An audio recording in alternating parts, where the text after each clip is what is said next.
Welcome back to the Charles in Charge Cowboys Sports Report. Ladies and gentlemen, this is my 100 video that I've made. The first 50 really didn't get any traction. The last 50 have. I'm at 204 subscribers. My goal is to get to 1,000, as you know. So if you're watching this video and you have not subscribed, please do subscribe. My goal is to get to 1,000 subscribers, 4,000 watch hours. Therefore, I can start doing live shows. Live shows, my live shows will be live. I guarantee you'll be entertained. I guarantee you that. I'll have a call-in line and some episodes, a Zoom-in line also. So you can call up, disagree with me, agree with me, tell me your thoughts, or we could just chop it up about the passion we share with the star. So big news this Monday. TERRANCE Steele. Up and coming right tackle. From 2020 to last season to this season, the man has progressed. And he was balling this season. He's out for the season. And that sucks. Because him and Zach Martin had really good continuity on the right side of that offensive line. Jason Peters, signing him was a godsend because he can play right tackle. He played it in 2005, long time ago, I know. But if you noticed at the end of the game yesterday, when Josh Ball was in at right tackle, he was so horrible. And on the second to last drive we had, his guy just beat him, hit Dak, made Dak fumble. The very next play, his guy beats him and hits Dak's arm as he throws the ball for an interception at the 4-yard line. Peter said he didn't want to go into right tackle at first because he didn't want to hurt the team. But with Josh Ball playing so bad, he knew that he couldn't be any worse than that. So on that 98-yard game-winning drive, Jason Peters goes in at right tackle for us, protects Dak, holds his own, and we score. Tyron Smith is scheduled to come back this week versus Jacksonville.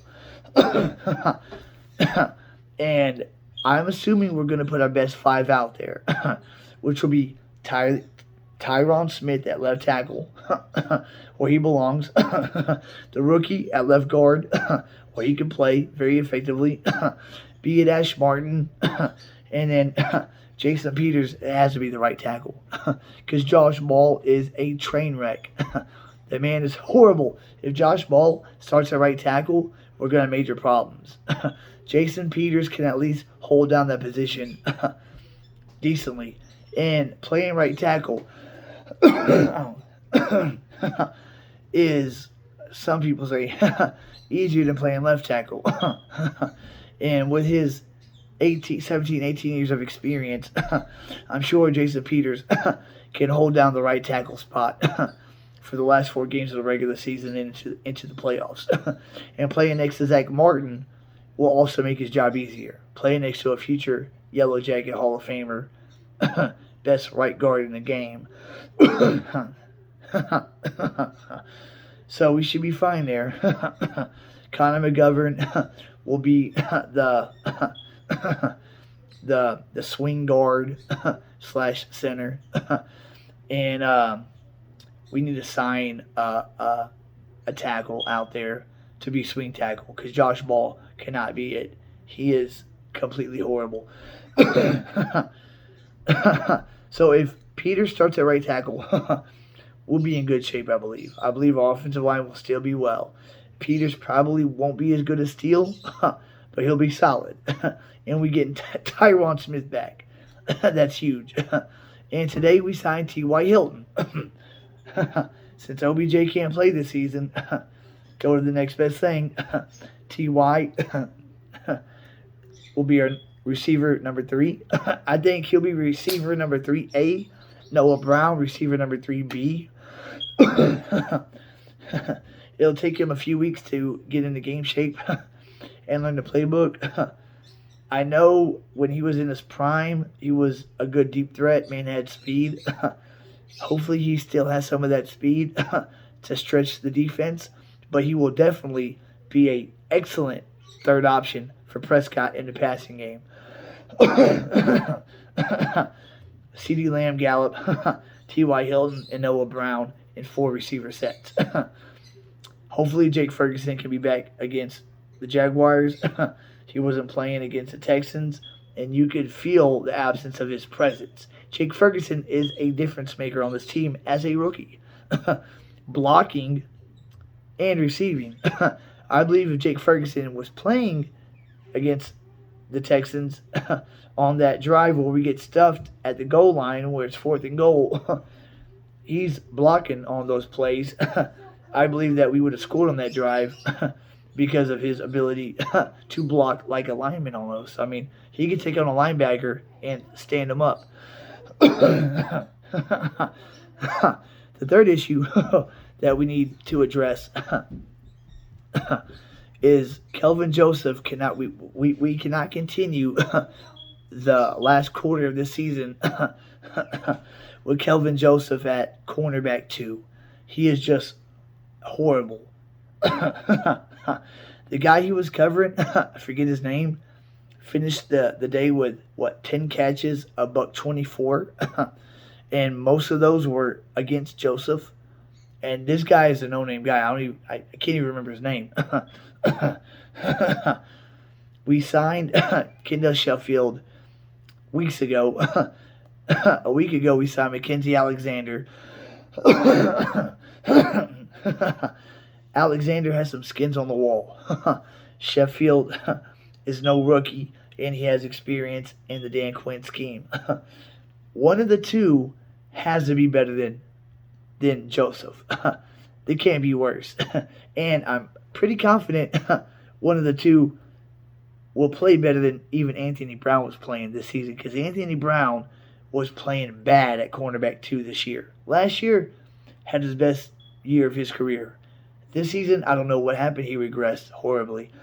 But if we're going to make any noise in the postseason or have a chance to get that 1 seed, this week we need to put in a different cornerback too. Boss man fat, wannabe gangster rapper is not it. Like Jane Slater said last season, if he would put half the commitment into his craft, into the position that he plays, as he does into his rap career, that he could be somebody. He's a 2nd-round pick just like Diggs, but he doesn't have the passion of the game like Diggs. Why the hell, if you get drafted in the 2nd round, especially to America's team, would you put most of your effort into trying to be a rapper? That is ignorant and stupid. And he's lucky he's not in state prison with accessory to murder right now, hanging out with his homeboys when they fucking kill somebody. I don't like him. I don't even want him on the team. And on special teams, he's good for at least 1 flag a game. I mean, he's nothing but trouble. He had 1 pass breakup against the Texans. That's it. I've noticed that the Wolf Hunter is back. He looks like 2018 Leighton Vander Esch. In 2019, he sustained that neck injury. And neck injuries are very can be really bad. And it took him a few years to really finally come around and be solid again. And this year, that's why we signed him to a 1-year deal, to see what he's about. And he is back to being the Wolf Hunter. And Damone Clark is making strides every game. Anthony Barr was signed as just a 1-year guy, a bridge player. Damone Clark and Leighton Vander Esch will be the linebackers of the future. With Micah Parsons playing off ball sometimes and edge most of the time. Parsons needs to start making some plays, because he's starting to lose Defensive Player of the Year votes to Nick Bosa. We beat the Texans yesterday by the skin of our teeth. To the Texans, being that they get no respect, being the 2nd team in Texas, even when they were the Oilers, to them that was their Super Bowl, playing us. They gave us everything they had. And I believe that we were overlooking them 100%. We come out the first drive, 9 plays, 76 yards, easy touchdown, 3 and out. But the Turpin fumble just caused them to get momentum, and momentum is a real thing. This next Sunday at Jacksonville, they're 5-8. We need to put a hurting on them boys, a hurting like we did to Minnesota. So all this talk I've been hearing today, like Rex Ryan saying that the Cowboys are pretenders, they're not a real threat to make a run of any kind. Whenever you see Philadelphia lose to Washington, and then the next week basically had the same game against the Colts that we had against the Texans.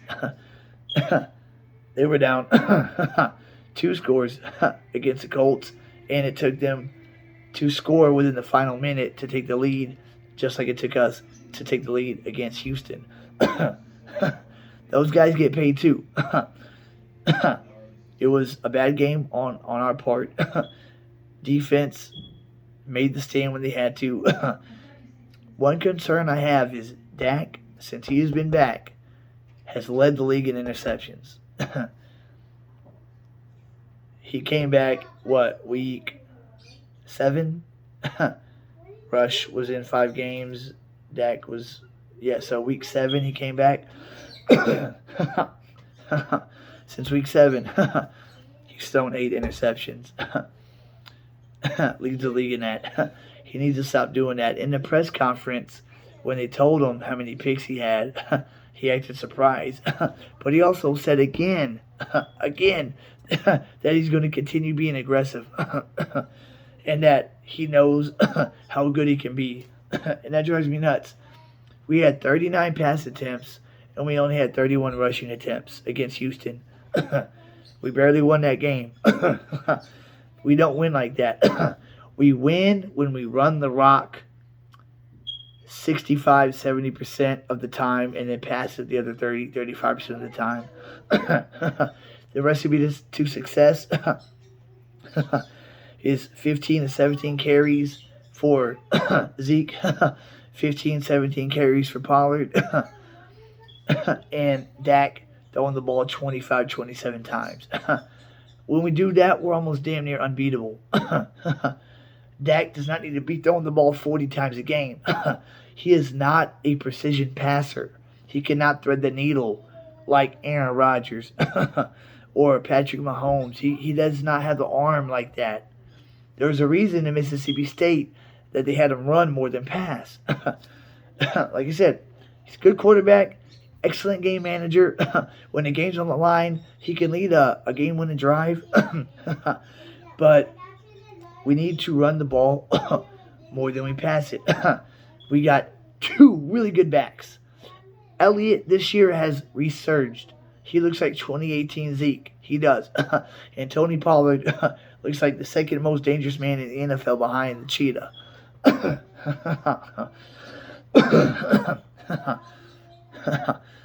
We have Philly Christmas Eve. Eagles have the Bears this Sunday. Then us. Then after that, they have the Saints. Then the Giants again. We need them to drop one of those 3. Chicago, Saints, Giants. We need one of those teams to upset Philly. If they do, then our destiny is we control our own destiny. If one of those 3 teams can muster up the statistical fortitude to beat Philadelphia like Washington did, then we control our own destiny. Because Minnesota lost against Detroit yesterday, so we're both 10-3. We have the tiebreaker over Minnesota. Being that Philly's 1 loss is a divisional loss, would mean that if we beat them Christmas Eve, and we basically win out, we had to win out.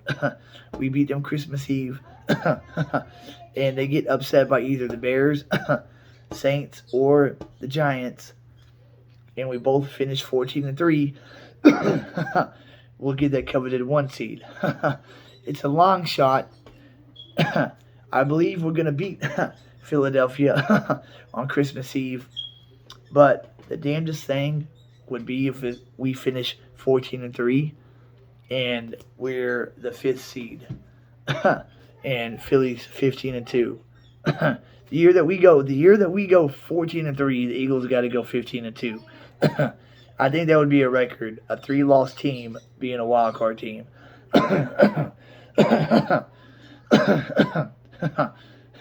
So, if we do not win the division and Philly wins those 3 games, then the Christmas Eve game really doesn't matter much.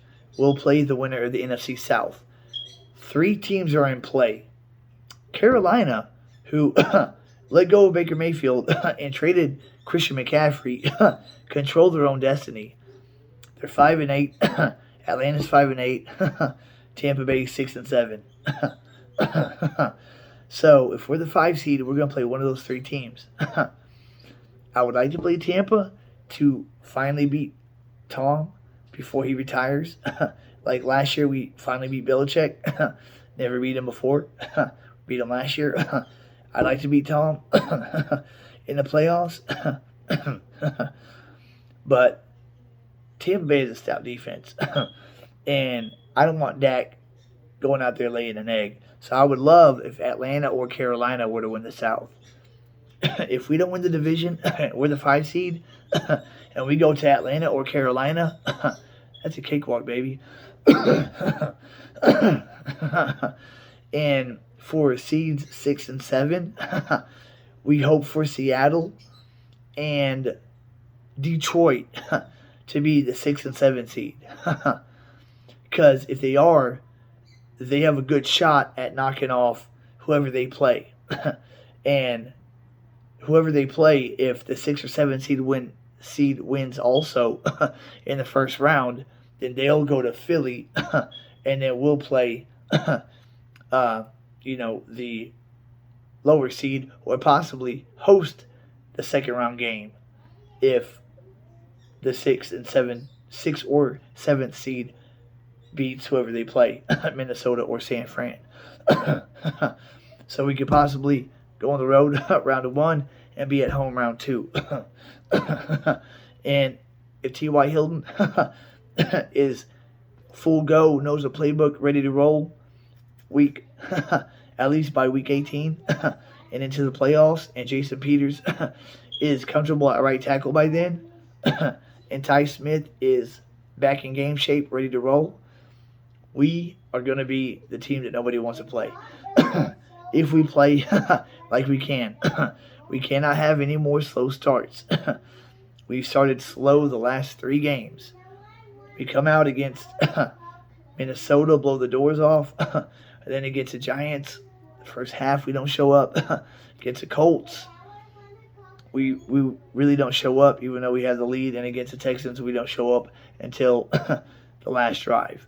We need to starting fast, like we were earlier this season. But we're 10-3, guys. 10-3. Just signed T.Y. Hilton, who I think will be a big impact in the playoffs.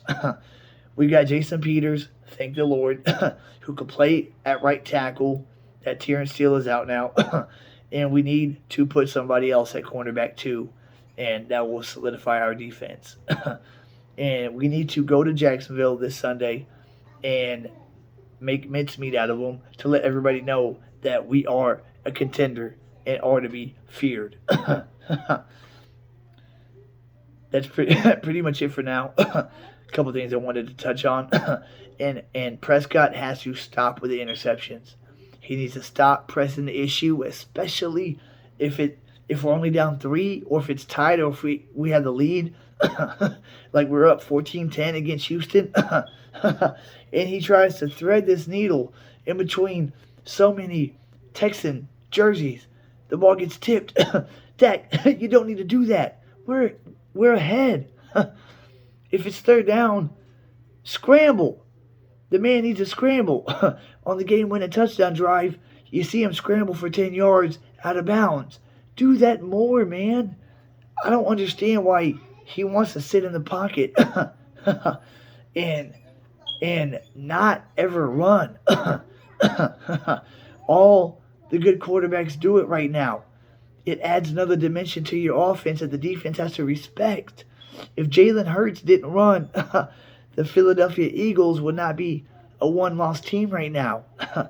Dak, start using your legs, man. You're 240 pounds. What, 6'4"? Come on, man. That's it for this episode, guys. Just wanted to get more in-depth than I was yesterday. Please subscribe, like, and share. Guys, this season is going to get damn interesting. This last 4 games and the playoffs are going to be freaking awesome. And we are not going to be one and done like last year. I can guarantee you that. This is not a team that's going to be one and done. We're going to get to the second round, and we're going to get to the NFC Championship game for the first time since I was 10 years old. I'm 36 now. So please subscribe, like, and share. Help me get to 1,000, DC Nation. I share the same passion as y'all, if not more. I live and die with every game. Keep God first and foremost. He comes before everything, guys. Even this. Seek yet his righteousness. Seek him and his righteousness, guys, and everything else will follow. I'm a living testimony of that. Other than that, I'll probably cut a video on Friday weekend, the day before, the weekend, and I'll catch up with y'all then, guys. And until then, have a great week. We're 10-3. We're rolling. We signed T.Y. Hilton, which is awesome, and we got Jason Peters as a godsend to be at right tackle for us as we lose TERRANCE Steele for the remainder of the season. So, guys, think big expectations this season. I'm excited. I hope y'all are too. I'll catch you on the flip side. Charles and Charges out.